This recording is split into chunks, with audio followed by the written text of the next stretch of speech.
Hindi lang daw ibigin nyo ang inyong kaaway, kundi ipanalangin ninyo ang mga umaalipusta sa inyo. Yung mga nagmamarites sa inyo, kaya nyo magpanalangin. Amen.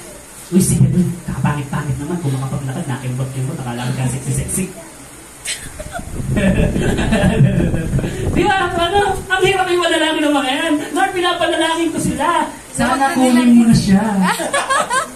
Nakarinig, parang ganun panalangin ni Brother Eloy. Di ba? Marang hirap yung panalangin ng taong kaaway natin. Yung mga nanloloko sa atin, yung nagmamarites sa atin, parang ang hirap ipanalangin. Amen. Di ba? Sino ba pinapanalangin nyo? Siyempre, yung mga kapatid nyo, mga kapwa ninyo, yung mga malalapit sa atin. Pero napanalangin nyo na ba ang mga kaaway ninyo? Amen. Ano nga ba yung mga benepisyo pag tayo nagdadasal? Hindi mga ilan lang benepisyo na pag nagdadasal natin yung mga kaaway natin. Sabi dito, prayer help molds our heart to be like Christ. Amen. Pag pinagpe-pray din natin ang mga kaaway natin, namumuld daw ang ating puso na maging si Kristo. At yun naman yung talagang natin, kaya tayo nandito, maging kagaya ng ating Panginoon. Kaya pag nagpe-pray daw tayo sa ating kaaway, yung puso natin lumalambot, kagaya ng puso ng ating Panginoon. Number 2, prayer soften our heart towards our enemy. Lumalambot daw ang puso natin pag tayo pinagdadasal natin ang ating mga kaaway. Paano? Paano lalambot ang puso natin pag pinagdadasal natin ang kaaway? Tandaan niyo yung si Jesus ay nasa cross. Nung siya ay malapit ng malawitan ng hininga.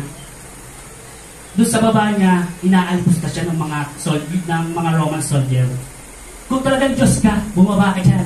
Tapos pinagpupustahan pa yung kanyang mga damit. Kung kanino mapupunta, pinagsusugan. Masasarap niya yung makipapanood niyo yun. Pero ang sabi ni Lord doon sa mga umaalpusta sa kanya, Ama, patawarin mo sila kapagkat hindi nila alam ang kanilang ginagawa. Amen. Yun yung dapat natin ipanalangin. Lumabot, kagaya ni Lord, pag merong umaalipusta sa atin, kung merong nagmamagis sa atin, kung merong umaaway sa atin, sabihin nyo lang, Lord, patawarin mo sila sa kanilang mga kasalanan kasi hindi nila alam ang kanilang ginagawa. Amen. Amen. And number 3, prayer reminds us who is in charge. Yan ang maganda. Pinapaalala lang sa atin pag tayo nagdadasal kung sino nga ba naman yung in charge.